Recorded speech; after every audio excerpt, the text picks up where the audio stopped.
How hard is it to qualify for F1 Esports? Well, to find out, I thought I'd show you both my run and the run of Dominik Hofmann, who's kindly given me his footage. You'll see that towards the end of this video. And basically compare the two. So my run is top 5% on PC, so reasonable. And Dominik's was top of PS4. So I'm not going to say too much, just want to watch this run and just see what you think of it. I think this is the best way to show it. So I think my run's reasonable. I was reasonably happy with it, but you'll see with Dominik's run, it actually is quite a way off the pace. But just have a look for yourselves and just see what you think. See what's wrong with this run, basically. So where exactly am I losing time? Where exactly am I making mistakes? That's what we're looking out for here. And, well, like I said, I was reasonably happy with the run. So far, it's gone pretty well. Little lock-up a couple of corners ago, but it didn't really cost me any time. And setup-wise, I'm running a top time trial setup, so that should be reasonably fast. And I did only have about an hour or two or so to do it. So hence this video rather than a kind of my attempt to qualify. But anyway, coming into the chicane now, you see we're catching Perez ahead. It's quite important we're able to overtake him in order to get the best time. So remember, this is F1 Esports, so basically the objective is to have the best race time to the end. So we get 5 laps, and also the fastest lap time counts as well. So nailing all the curbs there, a little bit of oversteer there. So there's one of my mistakes. A little bit of oversteer, not ideal. We've got DRS on Perez up ahead, so we're going to try and overtake him on the next straight if we can. Just trying to stay as close as we can. But other than that, that lap to me was not perfect, but not far off it. There was that little mistake with a bit of oversteer, but other than that, it was pretty good. There wasn't really any mistakes to be had. Running a little bit wide there with a dirty air. Perez just trying to stay right up from behind him to get some slipstream, but not going to be close enough to him to get him up into the, I believe it's the casino section. It's called up here. So you have a little look at the inside there, but think better of it.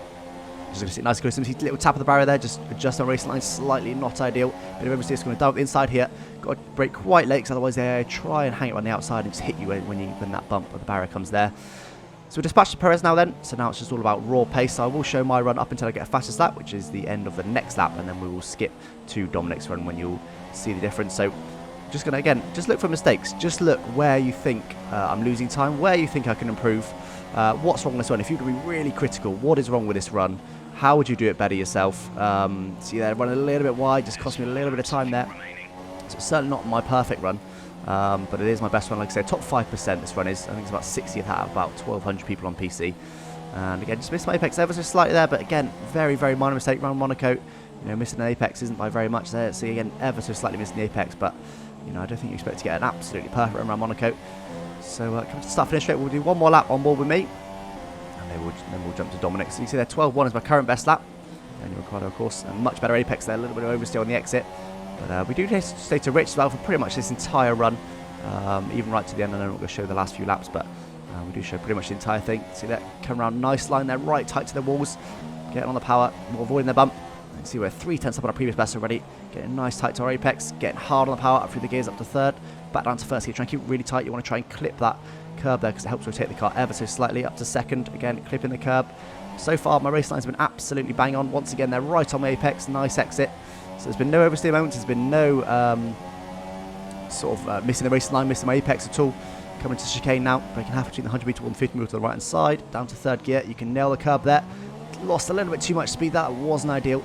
Could have taken a little bit more speed through there, so there's a tiny mistake in my lap. Pretty good there, again, using pretty much all the track, absolutely flat through here.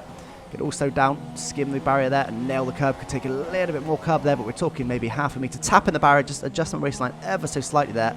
And a little bit of lock up, that didn't really cost any time. Other than that, that lap was pretty good, wasn't it? I didn't really miss any apexes, didn't really make any big mistakes, no real oversteer moments. And there's my lap time, 1 minute 11.291.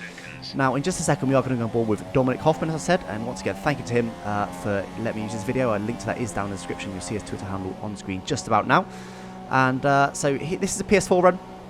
So there will be very, very slight differences between the platforms. And the quality is slightly lower. Sorry about that, but he can only record on 720p, I believe, on PS4.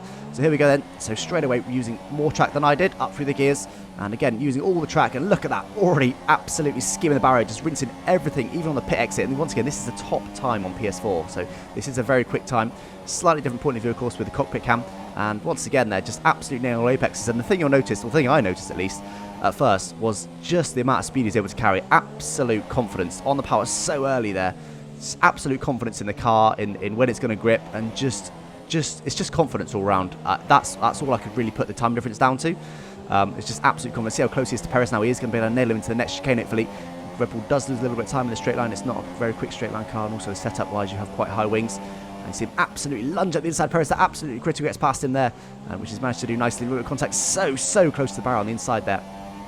Up for the gears, and again, look at that. Look how close he gets to these barriers. Just rinsing absolutely everything he can. Straight line on the curve as much as he can.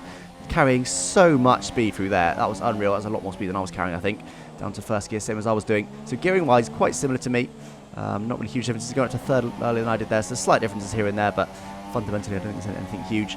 Up for the gears. So his first lap is a 10.6. So his very first lap with an overtake on Perez is significantly quicker than me. So that just shows you the time difference. And again, just watch him drive here. It's just all about confidence, absolute commitment, right to the wall on every single apex, every single exit, right out to the wall, hard on the power, late on the brakes, and really just carrying unbelievable speed. And that's the key difference, I think, is minimum apex speed. It's just all about confidence, and that's what Monaco is, isn't it? Monaco is a confidence track. It's about carrying as much as you can. And remember, my time was top 5%.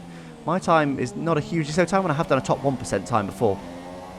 So, you know, top 5%, it's not a hugely slow time. You know, I'm quicker than 95% of people. Yet, this guy is just another level from 5% to top position, to top 0.01% or whatever it is. He's the very top guy on PS4 when this event finished. So, see him a second up on his previous lap there. And just, again, absolute confidence through there. Just carrying so much speed. Down to first gear, a little bit of lock-up, doesn't cost me any time. Real nice through there. Nailing all of his apexes and just... Again, there's no corrections, is there? There's no corrections. There's no oversteer moments.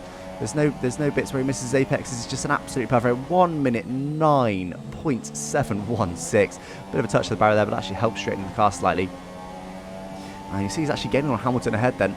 So he probably is going to overtake him by the end, I'd imagine, with the insane speed he's got. And it's just amazing. It's so hard to teach this. Again, if you look at my lap, you think, well, where can I improve there? You know, unless you are a top, you know, a real top driver.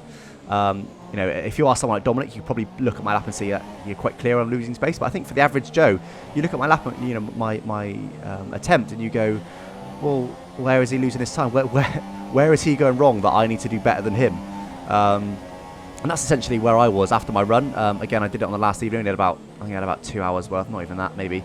The last evening, I was very hot, very sweaty, very tired, running out of time. So I just wanted to get a reasonable run in, and that would do to upload it to my channel. So you see he's up there slightly on his previous lap again.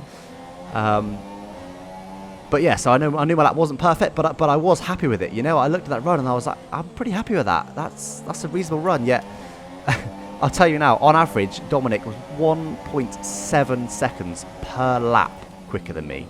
1.7 per lap over 5 laps.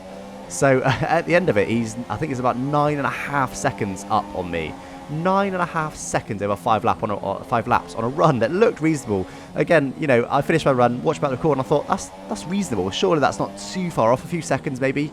Just again, you know, minimum apex speeds and stuff. I was aware where I could improve, and actually going up inside of Hamilton there in the hairpin. So that's a big risk, but he's managed to pull it off nicely. Luckily, I do tend to dive out of the way when you get up there inside. Just get your wing up the inside of their wheel. They do tend to give you plenty of room, so you can use that to full effect there to get past Hamilton with losing very, very minimal time. And again, yeah, so I was like, that's reasonable. I'll have a look at the leaderboards to see how far I am off. And actually, somehow Patrick Holzman, who's the top PC guy, he's pretty much the king of these qualifying events. Somehow I think he was at least half a second quicker than Dominic here, maybe a second over the course of the event. So a couple of tenths a lap. So he's even quicker again. And I was comparing it to his time and going, how the hell am I going to do that? Again, I am out of practice on this game and stuff, so I wasn't expected to be able to do a top time, but of course, when you're trying to qualify for these things, you always compare to the top guys. That's how you improve. You know, you got to aim for the best, otherwise you'll never be the best. So that's what I was doing, and just honestly, just looked at that and I was like, I don't know how to do that. I don't know if I'm capable of doing that. I don't know if my hands and my feet are capable of doing that time. And again, just watching. Unfortunately, Patrick didn't record, so I wasn't able to get his footage. But like I said, luckily, Dominic here stepped in on PS4. I wanted to get PC footage, which is why I went after Patrick's. But Dominic's here is just as good. You know, he's absolutely top of PS4. Unbelievable speed here he's showing. Yeah, so I watched his footage and went, oh, okay, right. So there's not anything specific I'm doing wrong. It's just apex speed. It's just apex speed. It's just have an absolute commitment, being perfect, skimming the barrier every single corner, making zero mistakes, overtaking the AI in the right place. There's only 2 cars to overtake in this particular event, but it's just about nailing it. And again, Perez did hold me up, so that's the other thing that comes with it. You know, once you get quick enough, you then start to catch the AI in the correct places. because of course, you know, Perez probably held me up by potentially even half a second. You know, he did held me up quite a bit.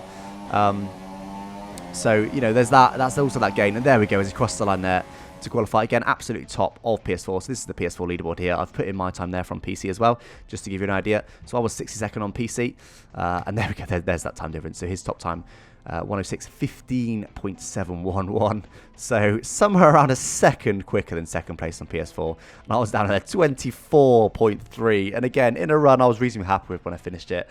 And that just shows you how hard it is to qualify for F1 Esports. You do a reasonable run, you go, I'm pretty happy with that. You can look at the leaderboards and go, oh, hang on, 9 seconds off. 9 seconds.